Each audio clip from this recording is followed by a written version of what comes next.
मेरे स्टूडेंट्स, कल हमने एनसीईआरटी का फर्स्ट एक्सरसाइज सॉल्व किया था। फर्स्ट एक्सरसाइज कंप्लीट होने के बाद हम नेक्स्ट टॉपिक पे आज चर्चा करेंगे। तो सबसे पहले हम कुछ बेसिक चीज़ें आपको बताना चाहेंगे। पहले फैक्टर क्या होता है। एक्चुअली फैक्टर आप क्लास 6 से पढ़ते आ रहे हो, फिर भी हम आपको एक बार रिवाइज कर देते हैं। It divides the number whose factor is this. Means factor किसको कहते हैं? जिस नंबर को कोई नंबर डिवाइड करता है वो उसका फैक्टर होता है। For example 1, 2, 3 and 6 are factors of 6। 1, 2, 3 और 6 किसके? 6 के फैक्टर्स होंगे। सेकेंड टॉपिक है मल्टीपल। मल्टीपल किसे कहते हैं ये भी आप जानते होंगे। It is divided by the number whose multiple is this. ये जिसका मल्टीपल है उस नंबर से डिवाइड किया जाएगा, डिवाइड हो जाएगा। For example 3, 6, 9, 12, 15 are multiples of 3। ये सभी 3 से डिवाइड हो जाते हैं, इसलिए सब मल्टीपल हैं 3 के, और ये फैक्टर्स हैं 6 के। तो इससे कंक्लूजन हमारे पास एक निकलता है, factors are smaller while multiples are larger. Factors are smaller while multiples are larger. Means factors हमेशा उस नंबर से छोटे होंगे या उसके इक्वल हो सकते हैं, जबकि मल्टीपल उस नंबर के इक्वल या उससे ग्रेटर हुई होंगे। जैसे देखिए, ये सभी नंबर 3 से ग्रेटर या उसके इक्वल हैं तो ये मल्टीपल हुए। ये सभी नंबर 6 से लेस या उसके इक्वल हैं तो ये फैक्टर हुए। अब हम लोग बात करेंगे एक छोटे से टॉपिक की, to express a number as product of prime. किसी एक नंबर को उसके प्राइम फैक्टर्स के प्रोडक्ट के फॉर्म में कैसे रिप्रेजेंट किया जाता है। तो ये फैक्टराइजेशन आप जूनियर क्लासेस में पढ़ते हुए आ रहे हैं। इस तरह से फैक्टराइजेशन करना डिवीजन के थ्रू, डिवाइड करके। यहाँ एक और थोड़ा सा डिफरेंट टाइप का हम फैक्टराइजेशन आपको बता रहे हैं, जिसको फैक्टर ट्री कहा जाता है। फैक्टर ट्री बनाएंगे हम क्या करेंगे, जैसे 140 का फैक्टराइजेशन करना है तो 140 को सबसे पहले हम किसी सबसे लीस्ट प्राइम से डिवाइड करने की कोशिश करेंगे। तो लीस्ट प्राइम, सबसे छोटा प्राइम कौन सा है? 2 है। तो 2 से डिवाइड करेंगे। अगर ये डिवाइड हो जाता है 2 से, तो कितने टाइम्स डिवाइड हुआ? 70 टाइम्स। तो हम इस तरह से एक ट्री बना लेंगे। इसको लेफ्ट साइड में लिखेंगे प्राइम फैक्टर को, और राइट साइड में दूसरे नंबर को लिखेंगे। फिर इसको हम लीस्ट प्राइम से डिवाइड करेंगे 2 से, तो फिर 35 आएगा। तो 2 को लेफ्ट साइड में, 35 को राइट साइड में लिखेंगे। फिर इस 35 को लीस्ट प्राइम से डिवाइड करने की कोशिश करेंगे 2 से, जो कि नहीं हो पाएगा 2 से। तो फिर उससे ग्रेटर प्राइम से डिवाइड करने की कोशिश करेंगे 3 से, उससे भी नहीं हो पाएगा। तो फिर 5 से डिवाइड करने की कोशिश करेंगे, 5 से डिवाइड हो जाएगा 7 टाइम्स। अब ये दोनों ही नंबर क्या है? प्राइम नंबर्स हैं, तो इससे आगे इसका फैक्टराइजेशन नहीं होगा। इन्हीं फैक्टर्स के प्रोडक्ट के फॉर्म में हम लिख सकते हैं 140 को। मीन्स इन सभी का अगर हम प्रोडक्ट करेंगे तो ये नंबर हमको मिल जाएगा। 140 = 2 × 2 × 5 × 7, 2 × 2 × 5 × 7। दूसरा इस मेथड से भी हम कर सकते थे। तो यही है प्राइम फैक्टराइजेशन, प्रोडक्ट के फॉर्म में, प्रोडक्ट ऑफ प्राइम्स के फॉर्म में कैसे एक्सप्रेस करते हैं, ये था। आज हम एक इंपॉर्टेंट टॉपिक पढ़ने वाले हैं रियल नंबर में, fundamental theorem of arithmetic. Very important topic है फंडामेंटल थ्योरम ऑफ अर्थमेटिक। तो आज हम इसका पहले स्टेटमेंट देखते हैं कि फंडामेंटल थ्योरम ऑफ अर्थमेटिक है क्या। एक्चुअली हम इसको बहुत पहले से पढ़ते आ रहे हैं, बट अब हम इसको थ्योरम के फॉर्म में पढ़ेंगे, उसको समझेंगे और उसके डायरेक्ट कंसिक्वेंस का एक हम थ्योरम प्रूव करेंगे। तो फंडामेंटल थ्योरम ऑफ अर्थमेटिक ये कहता है कि every composite number can be uniquely expressed as a product of primes. Every composite number can be uniquely expressed as a product of primes except for the order in which primes factors occurs. Means कोई भी composite number है। Composite number आप पहले भी जान चुके हो, पहले भी मैंने डेफिनेशन आपको बताया। कंपोजिट नंबर क्या होते हैं? A number which has more than 2 factors or a number which has at least 1 factor other than 1 and number itself. Means ऐसा नंबर जिसका फैक्टर 1 और उस नंबर के अलावा कम से कम एक और फैक्टर हो, उसको कंपोजिट नंबर कहा जाता है। जैसे सबसे छोटा कंपोजिट नंबर है 4, क्योंकि 4 के 1 और 4 के अलावा 2 भी एक फैक्टर होता है उसका, तो इसके मोर देन 2 फैक्टर्स हुए तो ये कंपोजिट नंबर होता है। कंपोजिट के बारे में हमने एक दिन और बताया था आपको। 1 is neither composite nor prime. 1 ना तो प्राइम होता है ना कंपोजिट होता है। तो किसी भी कंपोजिट नंबर को उसके प्राइम फैक्टर्स के प्रोडक्ट के फॉर्म में रिप्रेजेंट कर सकते हैं।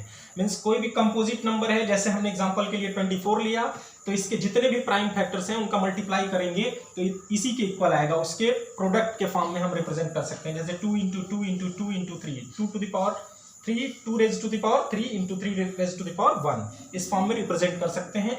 और ये जो फैक्टराइजेशन होगा, सेकेंड पार्ट इसका इंपॉर्टेंट है, कह रहा है कि this factorization is unique, means every composite number can be uniquely expressed लिखा है, मींस ये जो प्राइम फैक्टराइजेशन होगा ये यूनिक होगा। किसी भी मेथड से आप 24 का फैक्टराइजेशन करेंगे तो सिर्फ प्राइम नंबर्स 2 और 3 ही मिलेंगे, इसके प्राइम फैक्टर्स 2 और 3 ही मिलेंगे, वो यूनिक है, उसके अलावा कोई दूसरा नहीं हो सकता है। तो ये इंपॉर्टेंट है कि जो प्राइम फैक्टर्स मिलते हैं वो क्या होते हैं, यूनिक होते हैं, यूनिकली एक्सप्रेस कर सकते हैं हम। अब following theorem is direct consequence of fundamental theorem of arithmetic, यहां हम साइड में अब लिखेंगे FTA, fundamental theorem of arithmetic. एक थ्योरम हम अब प्रूव करने जा रहे हैं जो डायरेक्ट कंसिक्वेंस देता है किसका, फंडामेंटल थ्योरम ऑफ अर्थमेटिक का। इस थ्योरम का डायरेक्ट कंसिक्वेंस इससे है। तो थ्योरम का स्टेटमेंट क्या है ये सुनते हैं। Let P be a prime number and A be a positive integer, if P divides A square then P divides A। कह रहा है कि अगर P कोई प्राइम नंबर है और वो प्राइम नंबर किसी नंबर के स्क्वायर को डिवाइड कर रहा है तो वो उस नंबर को भी डिवाइड करेगा। स्टेटमेंट समझ में आया आपको? मींस कोई प्राइम नंबर है, अगर वो किसी नंबर के स्क्वायर को डिवाइड कर रहा है तो वो उस नंबर को भी डेफिनेटली डिवाइड करेगा। जैसे मान लीजिए एक प्राइम नंबर 3 है और वो 9 के स्क्वायर 81 को डिवाइड कर रहा है, 3 से डिवाइड होता है 81, तो अब हमें ये शो करना है कि 3 9 को भी डिवाइड करेगा। जिस नंबर के स्क्वायर को वो प्राइम नंबर डिवाइड कर रहा है उस नंबर को भी डिवाइड करेगा। तो आइए प्रूफ देखते हैं इसका। From fundamental theorem of arithmetic, A can be factorized as product of prime. Let A can be, हमने सपोज किया कि A कोई नंबर है, पॉजिटिव इंटीजर है, तो फंडामेंटल थ्योरम के अकॉर्डिंग क्या होना चाहिए, इसको प्राइम्स के प्रोडक्ट के फॉर्म में रिप्रेजेंट कर सकते हैं। A के कुछ प्राइम फैक्टर्स होंगे, हमने सपोज कर लिया A के प्राइम फैक्टर्स हैं P1, P2, P3 and so on Pn। तो इन सब के प्रोडक्ट करेंगे तो A के ही इक्वल आएगा, A equal to P1, P2, P3 into Pn। लिख सकते हैं ऐसा according to fundamental theorem of arithmetic.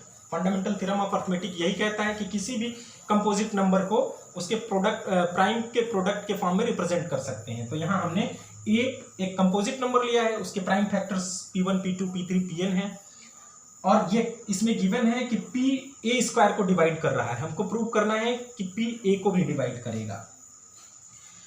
अब देखिए, where P1, P2, P3, Pn are primes not necessarily distinct. P1, P2, P3 सब क्या है, प्राइम नंबर्स हैं। प्राइम फैक्टराइजेशन में सिर्फ प्राइम नंबर्स को लिखते हैं।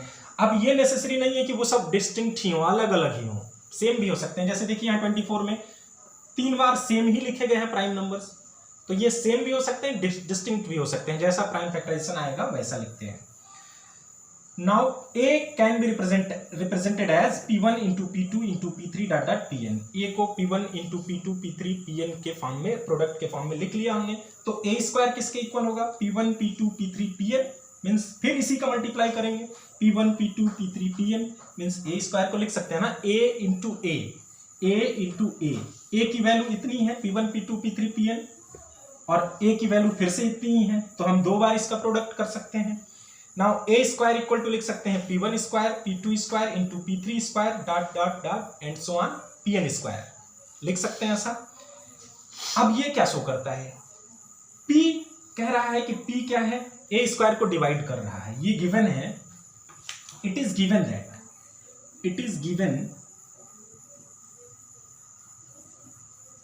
गिवन ये गिवन है कि P डिवाइड कर रहा है A स्क्वायर को। ये सिंबल देखा क्या शो करता है, P divides A square, P A square को डिवाइड कर रहा है। तो इससे क्या पता चलता है हमको कि P1 P2 P3 Pn को भी डिवाइड कर रहा होगा, मतलब इसमें से A स्क्वायर की वैल्यू क्या है, यही है ना, तो इसको डिवाइड कर रहा है A स्क्वायर को।